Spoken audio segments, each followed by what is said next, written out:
پہلے کردار میں جو ایک مالدار اور اللہ کا باغی، اللہ کا نافرمان، یہ ایک ایسا کردار ہے جس میں امت اسلامیہ کے سیاسی لیڈرز، مذہبی پیشوا، اداروں کے سربراہ سب کے سب شامل ہیں۔ الا ماشاءاللہ کوئی ایک اکا دکا آپ کو ایسا بندہ نظر آ جائے گا کہ جس کے پاس مال کم بھی ہے اور وہ اللہ کے راستے پر، شکر گزاری کے راستے پر چل رہا ہے۔ جتنے ہمارے مذہبی پیشوا ہیں پاکستان اور پاکستان سے باہر، ان کی غالب اکثریت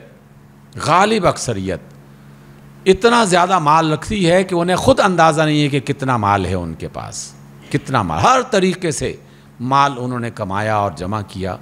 اور اس کے ساتھ ساتھ اللہ کی ناشکری مختلف انداز میں کی۔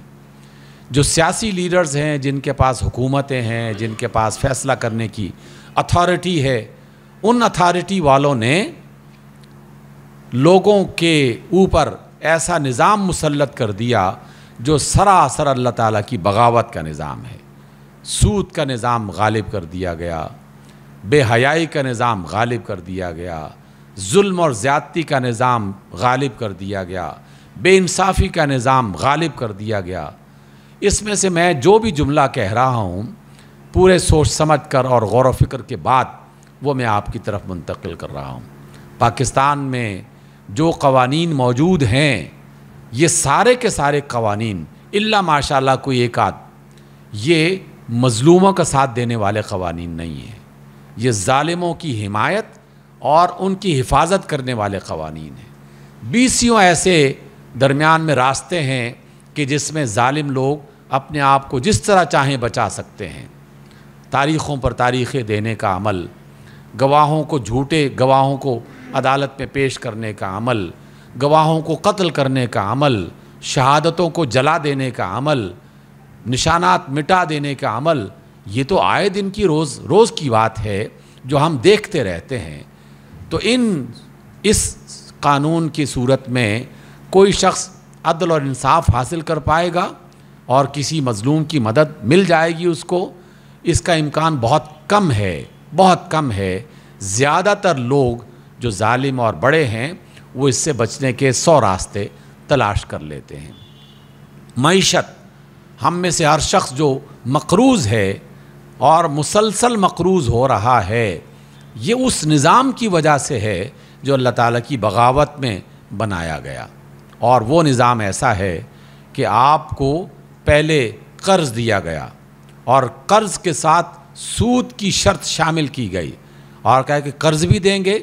اور سود پر دیں گے، اور اتنا زیادہ سود آپ کو لازماً ادا کرنا پڑے گا۔ پہلے چند سالوں میں تو قرض لے لیا گیا اور کہا کہ ہم سود اتار دیں گے، لیکن سود نے تو کبھی اترنا نہیں ہوتا۔ وہ تو آپ 1000 کے 2000 بھی جمع کروا دیں تو اس نے 3000 پھر بھی باقی رہنا ہے۔ اور ہم ان تجربوں سے انفرادی طور پر بھی گزرتے رہے، اور مجموعی طور پر ہماری قوم جو اس کا شکار ہے اس سے تو ہم سب واقف ہیں اور آگاہ ہیں۔ تو قرض پر، یعنی سود پر قرض لینا، اس پر پہلے مجبور کیا جاتا ہے، پھر اس سود کی وجہ سے جو قرض ہم پر مسلط ہو جاتا ہے، پھر اس کی آڑ میں فیصلے کیے جاتے ہیں، اور فیصلے پتہ ہے کہاں تک ہوتے ہیں،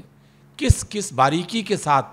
وہ چیزوں کو دیکھ کر ہمیں مجبور کرتے ہیں کہ تم نے یہ کرنا ہے۔ یہاں تک بھی وہ ہمیں بتاتے ہیں کہ کون سی فصل اگائی جائے گی تمہارے ملک میں اور کون سی فصل نہیں اگائی جائے گی، کہ تمہاری زمین میں اگرچہ پیٹرول ہے لیکن تم نکال نہیں سکتے، تمہاری زمین میں اگرچہ سونا ہے تم نکال نہیں سکتے، تمہاری زمین پہ معدنیات ہیں لیکن تم نکال نہیں سکتے۔ اس کے لیے کیا طریقہ اختیار کیا جائے؟ اس کے لیے انجینئر ہم دیں گے، مشینیں ہم دیں گے، اجازت ہم دیں گے، اور اس وجہ سے دیں گے کہ تم ہمارے مقروض ہو۔ گویا کہ ایک چیز ہماری پوری زندگی کو اپنی لپیٹ میں لے لیتی ہے، اور اس نے لے لیا، اور ہم اپنی حکومتوں کو آج بھی دیکھ رہے ہیں، اور گزشتہ 70 برس میں کئی بار یہ منظر دیکھا کہ IMF سے اور ورلڈ بینک سے، مختلف لوگوں سے سود پر قرض لیا جاتا ہے، اور قرض لینے والا اپنے ملک میں آ کر باقاعدہ جشن مناتا ہے اور ایک بڑی پارٹی کی جاتی ہے اور اسے مبارکباد دی جاتی ہے کہ تم کامیاب ہو گئے ہو سود پر قرض لینے میں،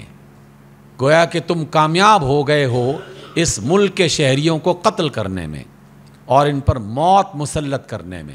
کیونکہ سود کے ذریعے سے تو میرا اور آپ کا گلا ان کے شکنجے میں آ گیا ہے اور مسلسل اس میں اضافہ ہو رہا ہے، مسلسل کمی نہیں آ رہی۔ سامعین گرامی،